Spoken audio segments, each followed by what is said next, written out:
جوان ہو، ہر آدمی کے لیے قرآن شریف ضروری ہے، اور قرآن شریف کے بغیر ہماری زندگی ادھوری ہے۔ 24 گھنٹوں میں قرآن شریف کا کتنا اہم رول ہے۔ اللہ کے نبی صلی اللہ علیہ وسلم حدیث میں فرماتے ہیں کہ صبح کی نماز کے بعد جو مسلمان سورہ یاسین کی تلاوت کرتا ہے تو صبح کے بعد سے لے کر مغرب کی نماز تک اللہ اس کے کام میں مدد کریں گے۔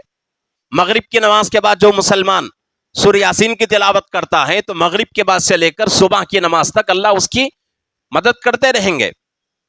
ظہر کی نماز کے بعد سورہ فتح پڑھنا ہے، عصر کی نماز کے بعد سورہ نبا ہے، مغرب کے بعد سورہ واقعہ، اور اسی طریقے سے عشاء کے بعد سورہ سجدہ پڑھنا ہے، اور اس کے ساتھ ساتھ سورہ ملک پڑھنا ہے۔ جمعے کی رات آ گئی، یعنی کہ جمعرات اور جمعے کے درمیان میں جو رات آتی ہے اس کو جمعے کی رات کہتے ہیں۔ تو اس رات میں اللہ کے نبی فرماتے ہیں کہ مسلمانوں کے لیے ضروری ہے کہ جمعے کی رات میں سورہ دخان کی تلاوت کریں، سورہ صافات کی تلاوت کریں، سورہ کہف کا پہلا رکوع پڑھیں، اور اسی کے ساتھ ساتھ سورہ جمعہ کی تلاوت کریں۔ کیسا کریں گے ہم لوگ؟ پڑھنا نہیں آتا۔ جمعہ کا دن آ گیا، اللہ کے نبی فرماتے ہیں کہ جمعے کے دن مغرب سے پہلے پہلے سورہ کہف کی تلاوت کر لو۔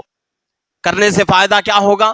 قیامت کے جتنی بھی فتنے ہیں اللہ ہر فتنے سے محفوظ رکھیں گے۔ اس میں سب سے بڑا فتنہ دجال کا فتنہ ہے، اس فتنے سے اللہ محفوظ رکھیں گے۔ اور اسی طریقے سے کچھ خاص صورتیں ہیں قرآن پاک میں، جیسا کہ سورہ یوسف ہے۔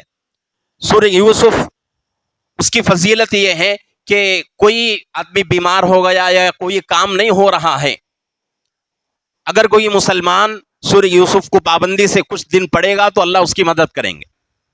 بڑی بیماری ہو گئی، سورہ رحمان کی تلاوت کریں گے تو اللہ شفا دیں گے۔ لا الہ